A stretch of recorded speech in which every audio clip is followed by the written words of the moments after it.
بسم الله الرحمن الرحيم حميم تنزيل الكتاب من الله العزيز الحكيم ما خلقنا السماوات والأرض وما بينهما إلا بالحق وأجل مسمى والذين كفروا عما أنذروا معرضون قل أرأيتم ما تدعون من دون الله أروني ماذا خلقوا من الأرض أم لهم شرك في السماوات ائتوني بكتاب من قبل هذا أو أثارة من علم إن كنتم صادقين ومن أضل ممن يدعو من دون الله من لا يستجيب له إلى يوم القيامة وهم عن دعائهم غافلون وإذا حشر الناس كانوا لهم أعداء وكانوا بعبادتهم كافرين وإذا تتلى عليهم آياتنا بينات قال الذين كفروا للحق لما جاءهم هذا سحر مبين أم يقولون افتراه قل إن افتريته فلا تملكون لي من الله شيئا هو أعلم بما تفيضون فيه كفى به شهيدا بيني وبينكم وهو الغفور الرحيم قل ما كنت بدعا من الرسل وما أدري ما يفعل بي ولا بكم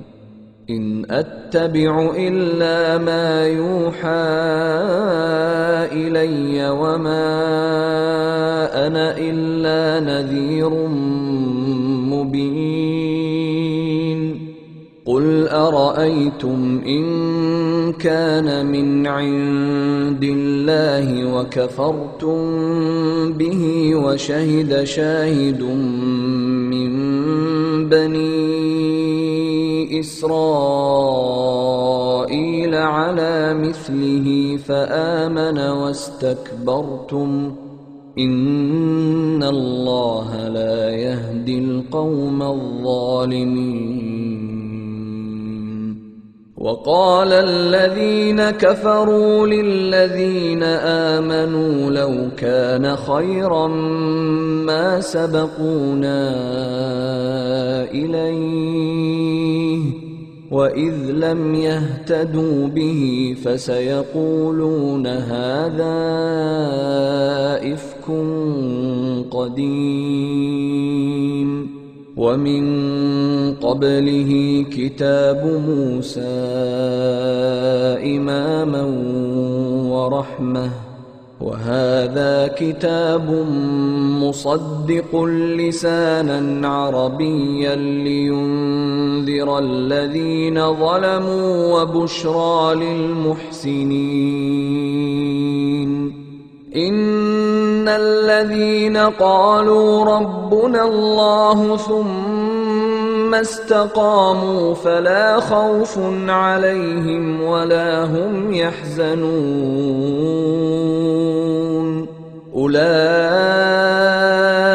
أصحاب الجنة خالدين فيها جزاء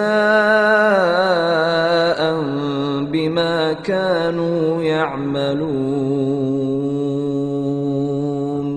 ووصينا الإنسان بوالديه إحسانا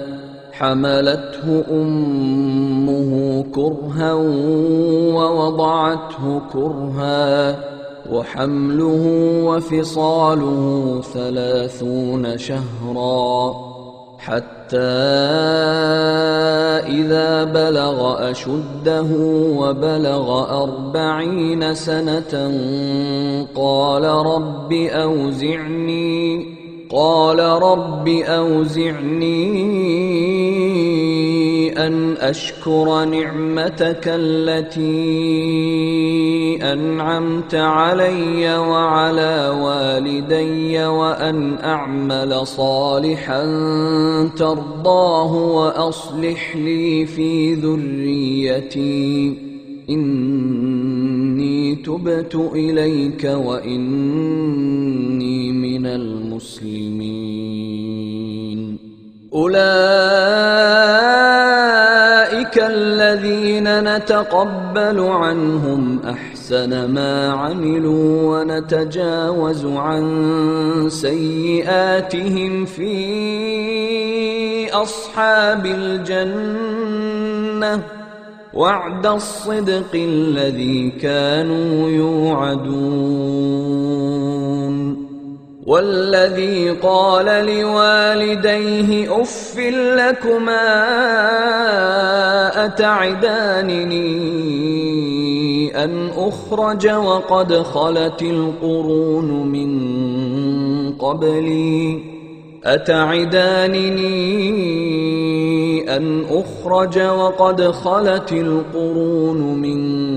قبلي وهما يستغيثان الله ويلك آمن إن وعد الله حق فيقول ما هذا إلا أساطير الأولين. أولئك الذين حق عليهم القول في قد خلت من قبلهم من الجن والإنس إنهم كانوا خاسرين.